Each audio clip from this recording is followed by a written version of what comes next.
So hi guys, welcome back to my two videos. तो इस video में दोस्तों डिस्कस करने वाले हैं यहाँ पर कुछ इंपॉर्टेंट कंपनीज़ को और उनसे रिलेटेड कुछ इंपॉर्टेंट अपडेट्स हैं जिसकी बात करेंगे इस वीडियो में। तो चलिए दोस्तों वीडियो की शुरुआत करते हैं। सबसे पहली कंपनी को डिस्कस करते हैं। पहली कंपनी का नाम है इन्फोसिस लिमिटेड। बट इसको डिस्कस करने से पहले दोस्तों, अगर आपने अभी तक चैनल को सब्सक्राइब नहीं किया है तो चैनल को सब्सक्राइब करके बेल आइकन को प्रेस कर लो, ताकि आने वाली जितनी भी अपडेट्स हैं उन सभी अपडेट्स का नोटिफिकेशन आपको सबसे पहले मिल सके। तो चलिए दोस्तों वीडियो की शुरुआत करते हैं। सबसे पहले बात करते हैं इन्फोसिस के कुछ इंपॉर्टेंट अपडेट्स के बारे में। सो दोस्तों, अगर FY24 के पहले क्वार्टर की बात करें तो वहाँ पर जो कंपनी ने अपने अर्निंग्स दिखाए थे, तो वहाँ पर जो कंपनी के रेवेन्यू ग्रोथ है वो सिर्फ हमें 10% से देखने को मिले थे। और फेड ने रेट हाइक्स कर रखा था, तो इस वजह से उम्मीद था कि इन्फोसिस के जो अर्निंग्स हैं वो हमें वीक देखने को मिलेंगे। और उसके अगले क्वार्टर में 10% का जो ग्रोथ था ईयर ऑन ईयर बेसिस पे वो 6% पे आया। और उसके अगले क्वार्टर में और भी खराब 1.3%, और उसके अगले क्वार्टर में और भी खराब जो कि करीब 1.29% हमें देखने को मिली। बट जब फेड ने रेट कट किया तो उम्मीद था कि इन्फोसिस के जो नंबर्स हैं उसमें रिकवरी हमें देखने को मिलेगी FY25 में। और FY25 के जो पहले क्वार्टर थे उसमें रिकवरी देखने को मिला। ईयर ऑन ईयर बेसिस पे 3.6% की ग्रोथ इसने दिखाई, फिर आपको 5% की ग्रोथ देखने को मिली, फिर लगभग 7.5% की ग्रोथ देखने को मिली अभी रिसेंट में जो कंपनी ने Q3 के अर्निंग्स रिपोर्ट किए थे। अब यहाँ पर मार्केट के जितने भी इन्वेस्टर्स थे इन्फोसिस के, वो सभी ने ये एंटीसिपेट करके चला कि FY26 के जो गाइडेंस होंगे वो इन्फोसिस के काफ़ी अच्छे होंगे, क्योंकि सिचुएशंस पहले के मुकाबले काफ़ी बेटर हो चुकी है। FY24 में कंपनी ने कुछ खास ग्रोथ दिखाई नहीं, 25 में दिखाई बट आउटस्टैंडिंग जैसा नंबर्स तो उसको नहीं बोल सकते। तो 26 में कुछ अच्छे ग्रोथ हमें डबल डिजिट में देखने को मिल सकते हैं। बट ये जो सपना था वो कहीं ना कहीं सपना ही रह गया, क्योंकि अब वापस से ट्रंप के जो टैरिफ इशूज़ हैं वो काफ़ी ज़्यादा प्रॉब्लम्स क्रिएट करना शुरू कर चुकी है हमारी आईटी कंपनीज़ के लिए। क्योंकि हमारी आईटी कंपनी का 50% से ज़्यादा का रेवेन्यू यूएस के क्लाइंट से ही आता है, और यूएस के क्लाइंट ने अपनी स्पेंडिंग को कट करने का फैसला किया है। और इस वजह से हमारी इन्फोसिस, विप्रो और TCS स्ट्रगल कर सकती है FY26 के ग्रोथ में। और ये सारी चीज़ें अभी तक तो इन सभी कंपनीज़ के मुंह से सुनने को हमें मिला नहीं है, बट मुंह से सुनने को मिलेगा जब कंपनी अपने Q4 के अर्निंग्स को रिपोर्ट करेगी और वहाँ पर FY26 का कंपनी गाइडेंस देगी। वो गाइडेंस अगर पिछले साल के मुकाबले बेटर हुआ तो हो सकता है कि आपको वैसा कुछ ख़राब स्टेटमेंट सुनने को ना मिले और ख़राब रिएक्शन भी देखने को ना मिले मार्केट का इन्फोसिस के शेयर के ऊपर। बट अगर 25 के गाइडेंस से कम हुआ तो फिर प्रॉब्लम हो सकती है। अब दोस्तों, कहीं ना कहीं ये सारी चीज़ें बहुत ज़्यादा पॉसिबल हैं कि इन्फोसिस FY26 का गाइडेंस कट कर सकती है। सिर्फ इन्फोसिस नहीं, हमारी बाकी की भी टेक कंपनी। अब ऐसा क्यों मैं बोल रहा हूँ, क्योंकि अगर हम बात करें एसेंचर्स की, जो कि वर्ल्ड की सबसे बड़ी आईटी कंपनी है, उन्होंने अपने बोल सकते हैं जो गाइडेंस दिए हैं वो कहीं ना कहीं एक्सपेक्टेशंस के हिसाब से नहीं है। गाइडेंस को उन्होंने अपग्रेड ज़रूर किया है, चाहे हम EPS की बात करें, रेवेन्यू की बात करें, बट जो उम्मीद था उस उम्मीद के अकॉर्डिंग देखने को नहीं मिला। और उन्होंने सिग्नल दिया है कि कॉशियस वाली सिचुएशन है हमारी आईटी बजट के लिए, क्योंकि इनके जो क्लाइंट्स हैं वो डिसीजन मेकिंग में काफ़ी ज़्यादा डिले कर रहे हैं। और इन सारी चीज़ों की वजह से ऑब्वियस सी बात है कि प्रॉब्लम्स हमें देखने को मिलेंगी। और अब देखो, यहाँ पर मेंशन भी किया गया है कि इनके जो न्यू डील्स हैं उसमें हमें कैंसलेशन देखने को मिल रही है, और कुछ डील में हमें डिले भी देखने को मिल रहा है इन द US क्लाइंट्स, क्योंकि बजट की बात करें या फिर इकोनॉमिक अनसर्टेनिटी की बात करें ड्यू टू ट्रेड टेंशंस। तो इन सारी चीज़ों को नोट कर लेना है, और इन सारी चीज़ों का असर Q4 में तो देखने को नहीं मिलेगा, बट हाँ Q5 जो कि होता नहीं है, सॉरी Q1 अगला फाइनेंशियल ईयर, वहाँ पर दिख सकता है। तो आप इस चीज़ को थोड़ा सा नोट करके चलना। तो चलिए अब डिस्कस करते हैं अगली कंपनी को, जिसका नाम है डिक्सन टेक्नोलॉजीज लिमिटेड। सो अब दोस्तों, वीडियो में आगे बढ़ने से पहले बात कर लेते हैं वेबिनार से रिलेटेड कुछ इंपॉर्टेंट अपडेट्स के बारे में। सो दोस्तों, ऑलरेडी आप सभी को पता होना चाहिए कि 23 मार्च यानी कि आज के दिन हम वेबिनार अरेंज करने वाले हैं, और इस वेबिनार में काफ़ी कुछ इंपॉर्टेंट चीज़ें आपको सीखने को मिलेगा। काफ़ी सारे लोग ऑलरेडी जुड़ चुके हैं और आज का दिन लास्ट है। तो अगर आपने अभी तक रजिस्ट्रेशन नहीं किया है, लिंक आपको डिस्क्रिप्शन में दिख जाएगा, व्हाट्सएप का पिन कॉमेंट में भी दिख जाएगा, और स्क्रीन पर आपको नंबर भी देखने को मिल जाएगी। तो व्हाट्सएप पे मैसेज कीजिए, वेबिनार से रिलेटेड कंप्लीट डिटेल्स आपको वहाँ पर मिल जाएंगी। और दोस्तों, इस वेबिनार में काफ़ी कुछ इंपॉर्टेंट चीज़ें आप सीखने वाले हैं जो कि आपकी स्टॉक मार्केट जर्नी को काफ़ी ज़्यादा हेल्प करेगा। और कुछ इंपॉर्टेंट सेटअप्स हैं जो कि पर्सनली मैं यूज़ करता हूँ, और उन सारे सेटअप्स के बेसिस पे काफ़ी अच्छे रिटर्न्स की पॉसिबिलिटीज़ भी रहती है। और दोस्तों, ये जो सारी चीज़ें हैं वो काफ़ी सारी कंपनी में करेंट टाइम में देखा जाए तो अवेलेबल है, क्योंकि पिछले कुछ टाइम में मार्केट में जो करेक्शंस आई हैं उस करेक्शंस की वजह से हर दूसरी कंपनी में ये सेटअप आपको देखने को मिलेगी।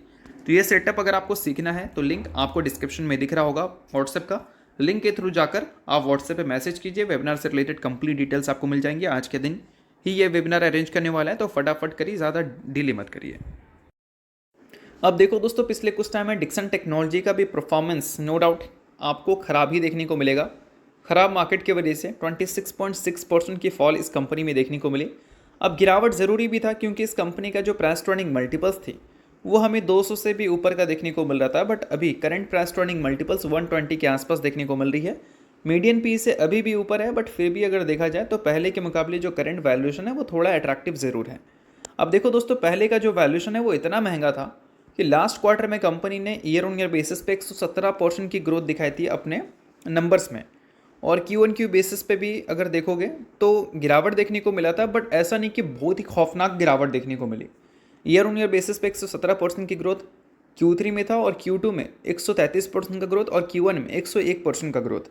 बट पिछले 3 क्वार्टर में जो कंपनी ने नंबर्स रिपोर्ट किए उन सभी नंबर से पहले इनका जो वैल्यूएशन इतना महंगा था कि हर नंबर के बाद डिक्सन टेक्नोलॉजी काफ़ी बुरा गिरी है। और इस चीज़ को आप ऐसे भी समझ सकते हैं कि कोई कंपनी अगर काफ़ी एक्सपेंसिव वैल्यूएशन पे चल रही है, मान लो 250 की पी चल रही है, और वो कंपनी अगर 100% का ग्रोथ दिखाती है तो इन्वेस्टर्स को लगेगा 100% का ग्रोथ ना, मज़ा नहीं है, 150% का ग्रोथ होना चाहिए। तो इन्वेस्टर्स को लगेगा कि 250 का पी नहीं भाई, सही नहीं है पी, 200 का पी होना चाहिए, तो वहाँ पर करेक्शंस आपको देखने को मिल जाती है। बट वही मान लो 250 से पी गिरकर 120 पे आ जाए या 100 पे आ जाए, और वहाँ पर अगर कंपनी 100% की ग्रोथ दिखाती है, तब इन्वेस्टर सोचेंगे 100 की पी पे 100% का ग्रोथ, क्या मस्त नंबर है, तो इसको अच्छा कंसिडर किया जाएगा। तो हमेशा वैल्यूएशंस को देखकर नंबर्स को अच्छा है या ख़राब है बोला जाता है, तो इस चीज़ को नोट करो। और जब वैल्यूएशन एक्सपेंसिव था तो क्यू ऑन क्यू बेसिस पे देखो बहुत बड़ा गिरावट नहीं था, 1000 करोड़ की डिप थी, बट फिर भी इसको इतना भयंकर कंसिडर किया कि डिक्सन टेक्नोलॉजी एक सिंगल ट्रेडिंग सेशन में 10 से 12% क्रैश हो गई थी। तो इस चीज़ को नोट करो। और डिक्सन टेक्नोलॉजी के जो करंट ऑर्डर बुक हैं वो अभी भी काफ़ी स्ट्रॉन्ग है, और काफ़ी सारी कंपनीज़ के साथ इन्होंने डील्स वगैरह साइन की है, तो उम्मीद है कि आने वाले क्वार्टर्स के जो अर्निंग्स हैं वो भी अच्छे देखने को मिल सकते हैं। बट इंटरेस्टिंग रहेगा कि उस क्वार्टर के अर्निंग्स को देखकर इनके जो करंट वैल्यूएशन है वो अंडर वैल्यूड दिखाएगा या फिर अभी भी स्टिल ओवर वैल्यूड इसको हम बोलेंगे, तो वो उस टाइम हमें पता चलेगा जब कंपनी अपने Q4 के अर्निंग्स दिखाएंगी। तो चलिए दोस्तों, डिस्कस करते हैं अगली कंपनी को, जिसका नाम है रिलायंस इंडस्ट्रीज़ लिमिटेड। अब दोस्तों, रिलायंस इंडस्ट्रीज़ की बात करें तो इस कंपनी से रिलेटेड कुछ बड़ी अपडेट्स हैं। पहली और सबसे बड़ी अपडेट यह है कि रिलायंस इंडस्ट्री, L&T, वारी एनर्जीज और बाकी के जो 6 कंपनीज़ हैं उन्होंने रिसेंटली एप्लीकेशन डाला था ग्रीन हाइड्रोजन प्रोडक्शन फैसिलिटी को सेटअप करने के लिए।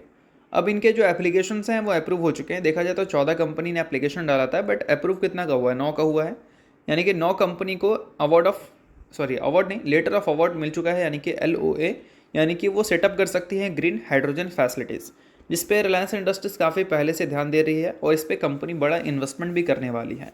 तो ऑब्वियस सी बात है कि इस न्यूज़ को अच्छा हम कंसिडर करेंगे। बट इन सारी चीज़ों के बाद दोस्तों, रिलायंस इंडस्ट्रीज़ और भी कुछ सेक्टर में उतरने का फैसला कर सकती है आने वाले कल में, क्योंकि रिलायंस इंडस्ट्री ने कुछ टाइम पहले ही बताया था कि वो अभी देखा जाए तो रिन्यूएबल एनर्जी को नेक्स्ट लेवल ले जाने के लिए रेडी हैं, और वो फिलहाल ग्रोथ देख रहे हैं मार्केट में।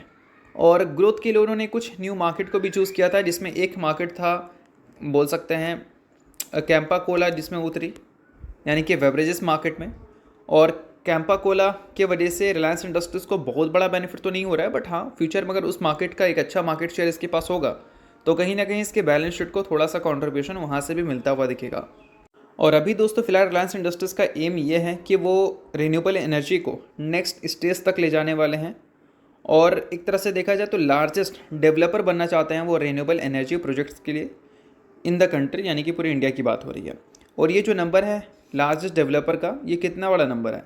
ये नंबर है 100 गीगावाट का, यानी कि बोल सकते हैं इंडिया की जो कैपेसिटी रहने वाली है 2030 तक, अकॉर्डिंग टू गाइडेंस, वो 500 गीगावाट की रहेगी, जिसमें 100 गीगावाट की कैपेसिटी अकेले रिलायंस इंडस्ट्रीज़ अचीव करने का एम करके चल रही है। तो इस चीज़ को नोट कर लो, ये एक काफ़ी बड़ा मूव है। अगर इसको लेकर रिलायंस इंडस्ट्री ने कोई बड़ा प्लान कर रखा है तो उससे रिलेटेड आगे चलकर हमें चीज़ें सुनने को मिलेंगी।